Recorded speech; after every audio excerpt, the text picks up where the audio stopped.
Mobilize. Gestalteando a psicologia do esporte. Olá, pessoal, tudo bem? Estamos aqui gravando o nosso terceiro episódio da segunda temporada e também já temos aí um podcast especial, né? E hoje nós vamos falar um pouquinho de lesão. Então, eu aqui, Marta Magalhães, diretamente de São Paulo. Dobradinha São Paulo, Rio. Para falar de mais um tema aí, chave na psicologia do esporte, né? Lesão, acho que em qualquer momento, em qualquer atleta, em qualquer área, em algum momento vai passar por um momento de lesão, né, Marta? Pois é. Você sabe que quando veio esse tema, eu fiquei pensando, né, naquilo que aparece com mais frequência no consultório ou no setting terapêutico de uma forma geral, seja campo, piscina, quadra, ringue, enfim. Então, uma das coisas que aparece muito, você, ao longo da história, da escuta e de uma boa compreensão diagnóstica, você vai entendendo que tem a ver com o plano de trabalho, tem a ver com o ritmo, né? Então, exemplo, eu tenho um jogo de alta intensidade, então eu vou fazer o meu condicionamento físico mais forçado, mas ele não veio gradativamente, ele foi uma coisa abrupta. Então, o corpo, num primeiro momento, não sentiu, mas depois ele passa a sentir, né? Depois, o quanto não se cuidam do regenerativo, né? Que é o pós-jogo, que é o pós-nado, que é o pós-ringue, que é o pós-quadra, né? Enfim. E essa falta de relaxamento dessa musculatura, o quanto pode prejudicar e mantê-lo em alto nível de ativação, né? Você está falando de fatores predisponentes, né? Fatores que podem causar lesão, são inúmeros, né? Desses aí do plano de trabalho, eu acho que são talvez os principais. A gente sabe que hoje tem questões emocionais também que podem predispor alguém a se lesionar, e às vezes a própria questão de infraestrutura mesmo, né? A alimentação inapropriada, as condições de treino, um campo com buraco, um tênis inadequado, uma pista, né, com o piso ruim.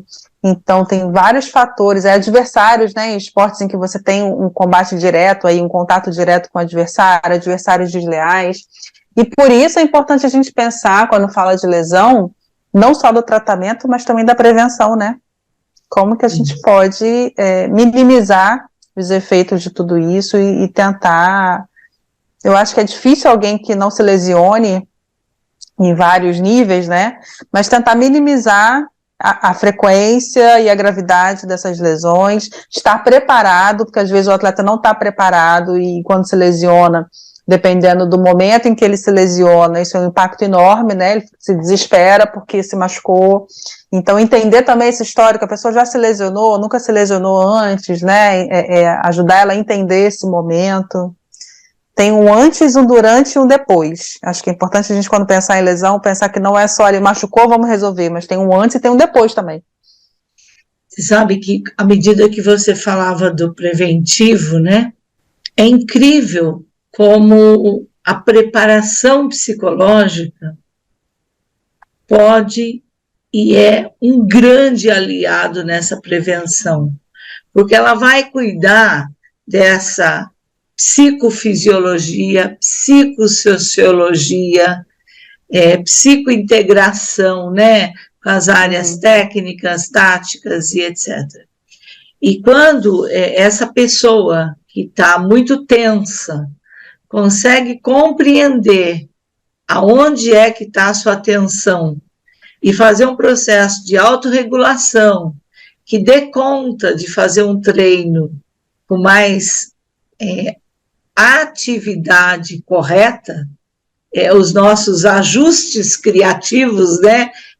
Que tanto o bom contato na gestalterapia fala da importância dessa criatividade, desses ajustes criativos, dentro de um treinamento, o quanto isso ajuda a não fadigar, porque daí a pessoa sai dali com a fadiga física e mental e física, né?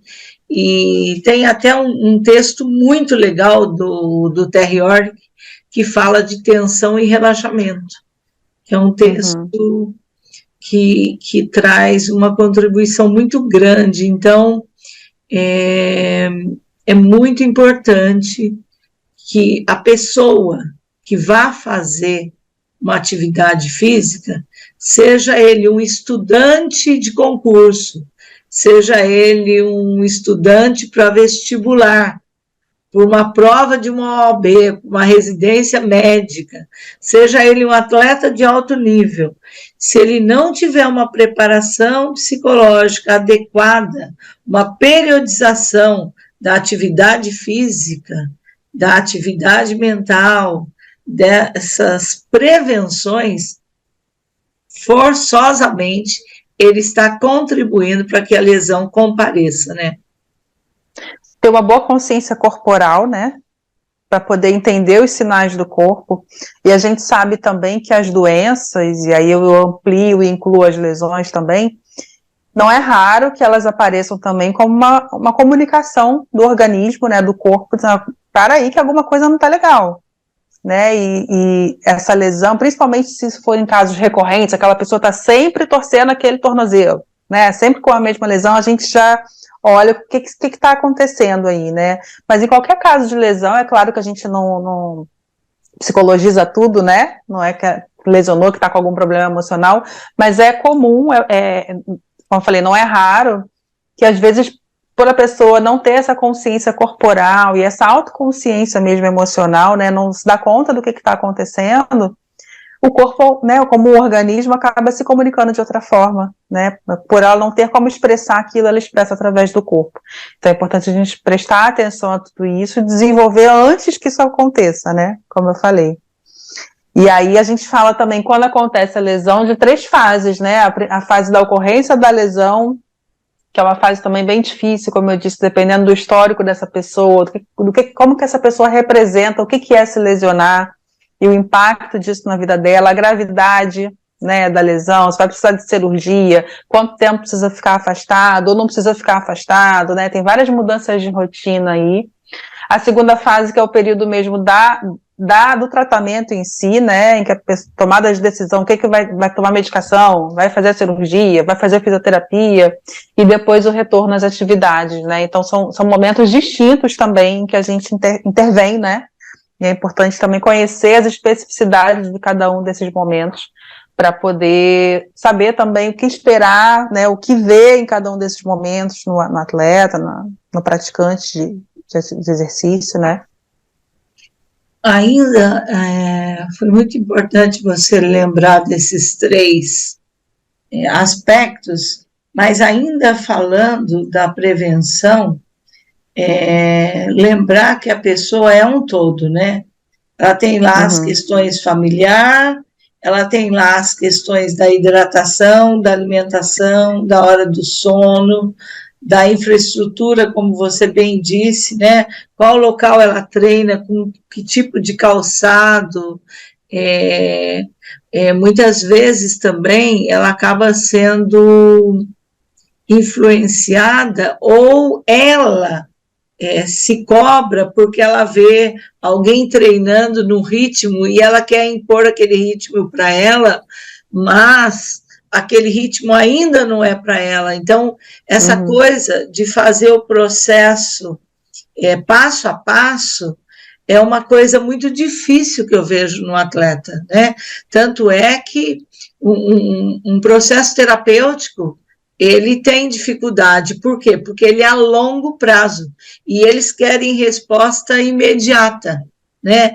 Então, vai fazer os preparadores físicos mesmo falam, né? Da repetição leva à perfeição. E no entanto, ele às vezes não tem um plano muito bem cuidado de força, de resistência, de velocidade, etc, etc, etc, e ele acaba se estourando. Por quê? Porque falta aquela paciência de fazer o passo a passo. Assim como tem na atividade física, também tem no preparo mental, né? Então, ir para uma academia, ir para um campo, ir para uma pista, ir para uma piscina, mas ir e com a mentalização do que é que eu vou treinar hoje. E não chegar lá e olhar o que o outro está fazendo e imprimir um ritmo a partir daí, né?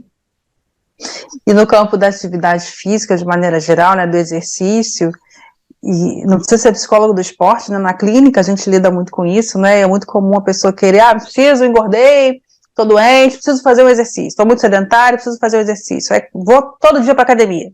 E acaba se lesionando às vezes, né, porque justamente não respeita esse processo, né, e acaba tendo o efeito inverso, vai, ou sente uma dor muito grande, ou se lesiona, e acaba interrompendo o exercício. Então é muito, é uma coisa que eu oriento muitas pessoas, quer começar? Vai 2 vezes por semana, 20, 30 minutinhos, faz aos pouquinhos, né, e ajudar a segurar essa ansiedade até, fazer aos pouquinhos para se preservar e para ensinar o corpo, né, aos pouquinhos nesse processo de que vai começar aí uma intensidade maior, uma atividade mais significativa. E quando acontece a lesão, né, costuma ser um impacto grande. E aí, como eu falei, a gente precisa entender em que momento que essa lesão acontece, se é uma véspera de campeonato, né, como a gente já teve exemplos no meio de uma Copa do Mundo, no meio de um campeonato mundial, um atleta se machucar, isso tem um impacto, diferente se é numa pré-temporada, diferente se é numa pessoa que está fazendo uma musculação, mas para cada um aquilo vai ter um impacto grande, por mais que seja, você joga vôlei, é de lazer, tudo bem você ter machucado seu dedo, não, para aquela pessoa aquilo pode ter um impacto absurdo, né, entender a realidade de cada um, entender o campo, como nós já falamos bastante aí na primeira temporada, né, para poder olhar para cada um, para cada lesão de cada pessoa, com um cuidado especial, personalizado, né. Você sabe que você falando me fez lembrar um rapaz que eu atendia do rugby, que ele tinha estourado o joelho, só que ele estava no meio da competição. E o médico disse, tem que fazer cirurgia. Mas aquilo foi tão impactante, foi uma coisa tão difícil para ele administrar, que ele fazia gelo, tomava remédio, se drogava todo, né, para manter menos dor, e ia, e uma perna já não dobrava mais, e ele usava apenas a outra. Conclusão, quando chegou no final desse campeonato, ele fez a cirurgia de um joelho e tinha comprometido o outro. Então, veja o que é a negação, né? Que são as fases do luto da lesão, né? Eu não aceito, e enquanto eu não aceito, eu fico ali machucando ainda mais.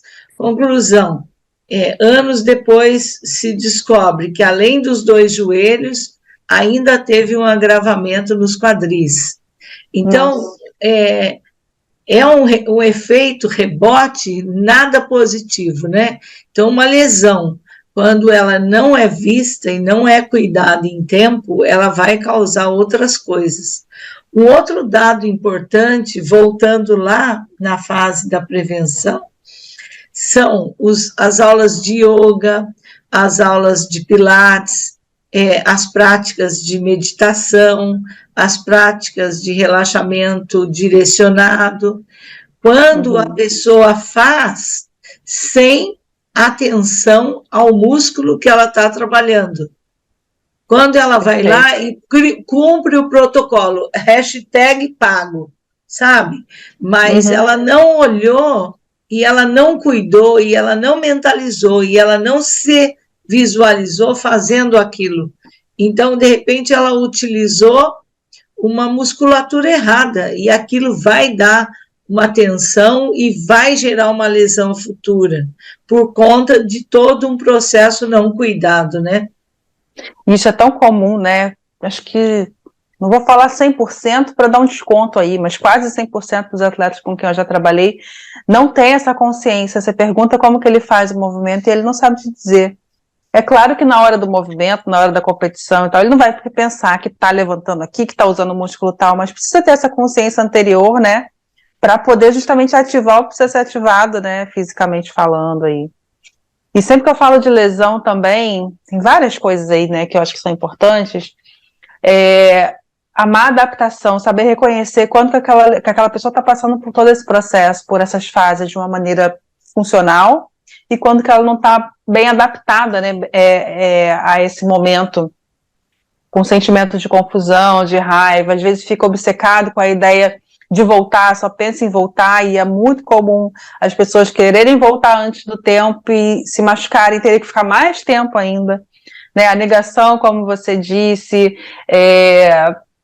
reclamações exageradas, queixas repetidas, eu acho que são pequenos detalhes aí que a gente vai observando, o sentimento de culpa, às vezes em esportes coletivos, a pessoa se sente afastada, se sente isolada da equipe, né, um medo, alterações de humor, então é importante a gente observar sempre como que é essa pessoa e que alterações, se é que tem alterações nela durante esse processo, para a gente poder ir percebendo se ela está se adaptando bem ao processo, engajada no tratamento, né, e com uma boa funcionalidade emocionalmente falando, ou se ela apresenta comportamentos aí que a gente está vendo que não está muito legal, né, que ela não conseguiu aceitar muito bem essa condição que ela está passando temporariamente. Que aí a gente precisa intervir de uma maneira mais enérgica, né, inclusive com outros profissionais, porque também não dá para tratar lesão sozinha, né, é interdisciplinar. Você sabe que a lesão é uma coisa tão séria e tão grave que ela vai comprometer a pessoa para o resto da vida, né? É uma linha, é uma cadeia de sucessão e de fatos. Então, óbvio, é um atleta que está a 1000 por hora e se lesiona, ficar parado já vai ali começar a mudar a história rotineira dele. Então, ele começar a encarar essa rotina num outro formato, já é um trabalho muito forte, muito precioso. Uhum. Aí, vamos supor que ele vai passar por uma cirurgia ou vai fazer um acompanhamento da fisioterapia ou coisas do tipo. E ele só cuida porque como ele está com pressa, ele quer voltar. Ele quer voltar de novo, né? O filme O Poder Além da Vida mostra esse momento, né? Então ele quer voltar, mas ele cuida da parte fisiológica, mas ele não cuida da parte mental. Então ele volta ainda inseguro, volta ainda com medo, volta na ânsia da pressa e não faz todo o processo, e a probabilidade dessa lesão ficar ainda pior com o tempo e etc. Então, é algo muito sério esse autoconhecimento, né? O quanto eu conheço do meu corpo, o quanto eu conheço do que está machucado, o quanto eu conheço do que precisa ser tratado e quais são os profissionais que podem estar junto para cuidar de mim, né? É o nutricionista, é o fisioterapeuta, é o médico, é o psicólogo, é o dentista, que às vezes muda a mordedura e afeta a coluna. Nossa, e aí vai, né? Porque cada caso exige uma atenção e um cuidado específico, né? E o quanto que esses profissionais, que muitos com certeza estão ouvindo a gente aqui também, né, precisam ter um pouquinho desse conhecimento também, como eu falei, da má adaptação, por exemplo, de poder identificar lá na fisioterapia, aquele atleta, aquela pessoa tá falando algumas coisas que são meio esquisitas, né, que você percebe que não tá legal, encaminhar para o psicólogo, né, assim como a gente encaminha, quando a gente vê também que não é raro, A pessoa está machucada, mas não quer ir porque não quer parar, não quer ir ao médico, não quer ir ao fisioterapeuta porque não quer parar o treinamento, que tem uma competição importante vindo, quanto que a gente também orienta a procurar, a prevenir ou a tratar, né? Essa troca é fundamental para que a pessoa possa funcionalmente, né, continuar treinando, continuar competindo. Você sabe que você falou isso, me lembrou uma outra coisa. Eu tive um caso que a crise de ansiedade era tão alta que ele não conseguia dormir. E aí, quando eu encaminhei para o psiquiatra, ele ficou muito bravo, muito nervoso, mas o quadro era muito gritante, era muito sério. Ele já não conseguia dormir há alguns dias. E quando dormia, dormia 3, 4 horas. Não... Então, ele precisou ir para a fase medicamentosa, fazer um tratamento com o psiquiatra, paralelo a tudo, né? A cirurgia, a reabilitação física, a reabilitação mental. E aí ele foi indo no processo do desmame, foi se acalmando, foi compreendendo o que estava acontecendo com o corpo, compreendendo o que era aquela lesão, como é que aquilo podia ser tratado, e hoje está tudo bem. Só que isso demorou, poderia demorar 4, 5 meses, demorou quase 2 anos. Por quê? Porque existiu uma negação tão forte, uma ansiedade tão descontrolada, que reverteu o processo, né? Em vez de melhorar, piorou. Então, veja o quanto nós temos que tomar o cuidado também para encaminhar, porque imagina se esse rapaz não tivesse tomado o medicamento na hora correta, se ele não tivesse o acompanhamento médico que precisava ter tido, ele não ia demorar 2, ele ia demorar 3, 4, 5, né? E talvez não voltaria, né? Então, a lesão é algo muito sério, sim. Um outro perigo é a concussão, né? Muito perigoso, muito perigoso. Então, queda, tombos, bateu cabeça, não tem que esperar, não tem que esperar. Isso é muito sério, precisa ser visto porque às vezes é aquela coisa igual pressão arterial silenciosa, igual, como chama o resfriado, quando a pneumonia silenciosa. Então, esses quadros de lesão, eles são perigosos, né? E hoje nós temos algumas pessoas que ficaram afetadas pós-pandemia. Então, a gente também precisa entender que organismo é esse hoje, que era lá em 2018, 19, e que em 2021, 22, 23 já não tem o mesmo ritmo que tinha lá atrás, né? Então, temos aqui um conjunto de ações, de ideias para se levantar, né? Sim. É um tema muito complexo, né? Vou até aproveitar e fazer a propaganda aqui, que eu tenho um curso só sobre isso, sobre psicologia das lesões, que é tanto para psicólogos quanto para os profissionais da área, porque aborda tudo isso com mais profundidade, né? Aqui é um bate-papo, a gente pegando alguns pontos principais, mas precisa olhar em cada momento desse com cuidado, as questões que podem ser levantadas aí, né? Entender esse processo todo é importante. Quem quiser interesse está lá no meu perfil individual, adriana.amaral.esanto. Enfim, e a gente pode até retomar esse tema aí em outros momentos, né? Porque se a gente pegar cada fasezinha, cada pedaço daí do que a gente falou, dá um podcast inteiro, né? Tem muita coisa importante e exemplos de a gente falar, né, sobre lesão que servem de alerta também, né? Sim. Bom, é isso, né? Então, o nosso tempo já se foi, né? Foi, passa rápido, né? Sim. Encerramos nosso terceiro episódio aqui, então. E voltaremos com um outro bate-papo em breve, né? Até mais. Até.